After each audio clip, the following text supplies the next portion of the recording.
వాళ్ళని పీనలైజ్ చేయడానికి కాదు, అవి కూడా మనం చూద్దాం.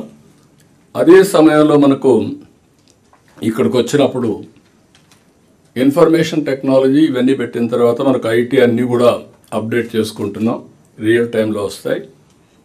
ఇంకొక పక్క వెరిఫికేషన్ లాస్ట్ మైల్లో స్వర్ణాంధ్ర, అది ఇప్పుడు గ్రామ సచివాలయం అంటున్నాం, దాని పేరు కూడా మారుస్తున్నాం, మంచి పేరు పెట్టి. వాళ్ళ బాధ్యత ఏ పని కావాలంటే ఆ పని వెరిఫై చేసి ఫిజికల్గా ఒకసారి వెరిఫై చేసి కరెక్ట్గా ఉందా చెప్పడం వరకు వారి బాధ్యత.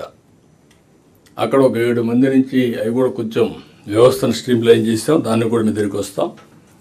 తర్వాత presentation on centrally sponsored schemes, ఇది కూడా చాలా ముఖ్యం. లాస్ట్ ఇయర్ అంటే 5 సంవత్సరాలు ఏ స్టేజ్కి తీసుకొచ్చారంటే లాస్ట్కి వచ్చే కొందికి సెంట్రల్లీ స్పాన్సర్డ్ స్కీమ్స్ వాడుకోవడం మానేసి వాళ్ళ డబ్బులు డైవర్ట్ చేసి గవర్నమెంట్ ఆఫ్ ఇండియా రూల్స్ మార్చారు ఆంధ్రప్రదేశ్ కోసం.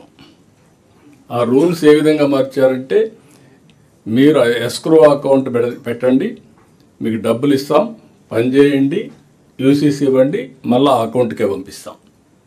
అంటే డైవర్ట్ చేయడానికి వీలు లేకుండా కొత్త విధానం తీసుకొచ్చారు. ఆంధ్రప్రదేశ్ జరిగిన అవకతవకల కోసం ఇక్కడ అడ్మినిస్ట్రేషన్ మనం గుర్తుపెట్టుకోవాలి. ఇది ఈ సంవత్సరం మనం మ్యాక్సిమం సెంట్రల్లీ స్పాన్సర్ స్కీమ్స్ తీసుకురావాలి.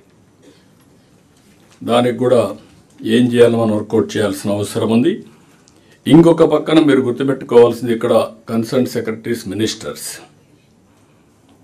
Success stories with outcomes. Every department is working for outcome. What is the outcome you are working? ఆ అవుట్కమ్ మీరు చేసిన పని ప్రజలకు కూడా తెలియాలి. How frequently you are communicating, ఇది కూడా ఉండాల్సిన అవసరం ఉంది. ఇవన్నీ కూడా డిపెండ్ అవుతాయి.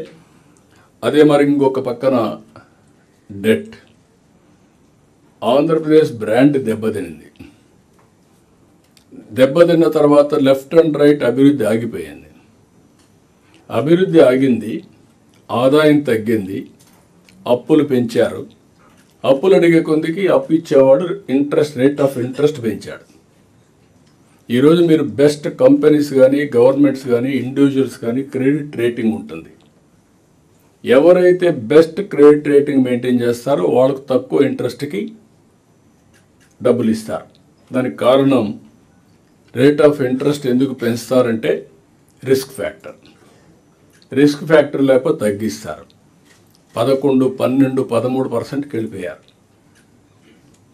ఇప్పుడు డెట్ సర్వీసింగ్ బర్డెన్ అయ్యే పరిస్థితి వచ్చింది. ఆదాయం తగ్గింది, డెట్ సర్వీసింగ్ పెరిగింది, డెట్ పెరిగింది. ఇప్పుడు అందుకని డిపార్ట్మెంట్కి చెప్పి మొత్తం డెట్ అంతా కూడా రీషెడ్యూల్ చేయమంటున్నాం. వేరియస్ ఇన్నోవేటివ్స్ తీసుకొని how to do it, restructuring, అదే మరి ఇంకా కొన్ని మెథడ్స్ ఉన్నాయి, అవన్నీ చేస్తున్నారు.